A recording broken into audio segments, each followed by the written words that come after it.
You're listening to Blue, a story from the Zulu universe, written by Sam Renner, narrated by the voices at 11labs.io. Part 2. The pad flashes again, and Raymond taps the screen to bring up the message. It was from Campbell, Chief of Security for Blue Star. Missing suits, it said, out at some far-off rock. Not much more info than that, but there didn't need to be. Missing suits or missing miners. That's about all Raymond was ever sent to investigate. The suits were almost never missing, and the miners were almost always dead. He'd gotten used to seeing dead miners at this point. Dead miners dying in all manners of ways. Most of them he'd find some distance away from whatever quarters they were staying in. Usually it was some kind of semi-permanent structure. If the rock was big enough, that building would be some distance away from the asteroid's main offices. Raymond would go out. He'd spend a few minutes in the miner's room looking through his or her things. He poked through clothes, devices, until he found it. An empty bottle of Mahdi. It was almost always there, tossed in a trash can, hidden in a sock.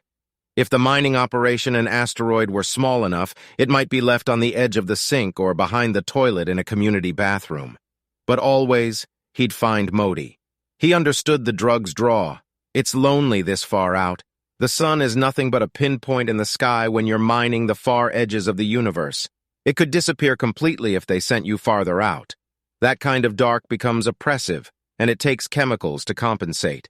Blue Star does its best to make life feel normal, running the lights on timers, keeping operations timed to clocks back home. They even provide someone they call the Chief of Engagement, but all of the miners called the Fun Police. It's a thankless job. Organizing things the company likes calling family movie nights for people who are doing nothing but missing their families feels cruel. But this guy has to stand in front of a door and try to recruit people to come in and watch some third-run movie that's been beamed in from Earth. New miners will play along for a bit, but all of that is a bandage that quickly wears away in the vacuum of deep, deep space. Once those wounds from being so far from anyone you know and love are exposed to the elements, they start to sting and burn. These miners do what they need to numb themselves. For most, that meant shooting vials of Mahdi deep at night when these feelings bum-rushed. For some, though, most, if Raymond was being honest, these little vials of Mahdi weren't just something used to patch over a rough night. They became more. They became a way to get through a rough day. Then they became a way to get through every day.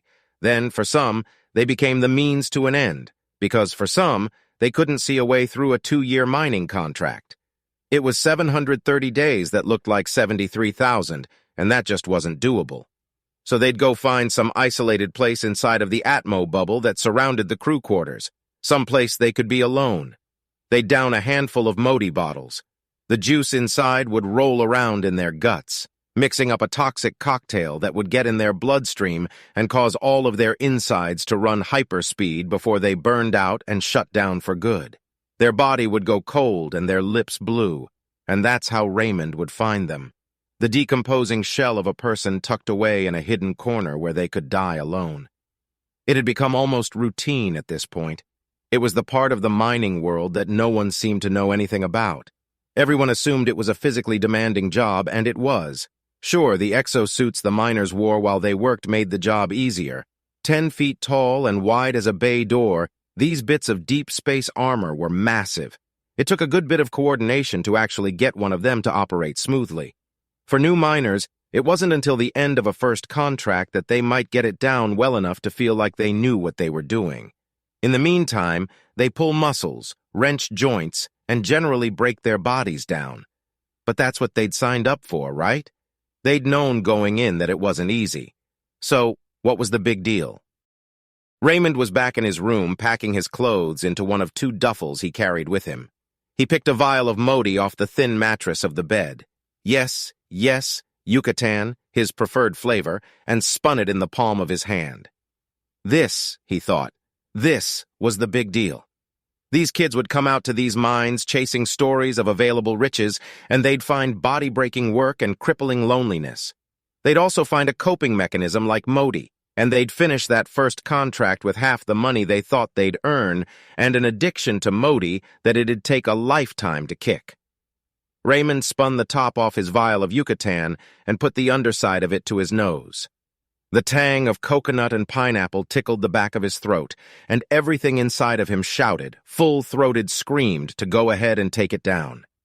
Let himself drift away from Zulu in a fog of sunshine and waves crashing around him. Instead, he put the top back on and shoved the vial into the inside pocket of one of his duffels, the glass from this bottle clinking against a handful of others. His habit was different, though. That's what he thought. It wasn't about coping with anything. It wasn't about drive training through a deep valley of loneliness. It wasn't about forgetting the pain of screaming joints or shouting bones. His was about time and finding a way to make it pass faster. His was about something, anything to do. His was controllable. All of this, his addiction, these dead miners, this need to mine at all felt so avoidable. If only the generations before these had just shown a little restraint, if they'd not just sucked the earth dry like a raisin. Then there wouldn't be the need to mine these asteroids and break the bodies of the people who came out here to do it. But if ifs and buts were candy and nuts, Raymond thought to himself, there was no need to think more about that. It's not something he could change. Too much money to be made pulling everything usable out of the ground, no matter where the ground was. Either back home or way out here. If it's mineable, it's going to be mined. He grabbed his datapad off the table that sat next to the bed with one hand and grabbed both of his duffels with the other. He dropped the datapad into his pants pocket and pulled the door to his room closed behind him. Goodbye, Zulu, for now. Blue is a production of SciFi Serials.com and 6-to-1 Books and Media. Want to keep up with when new episodes are released? Visit the site, sign up for the newsletter, join the adventure.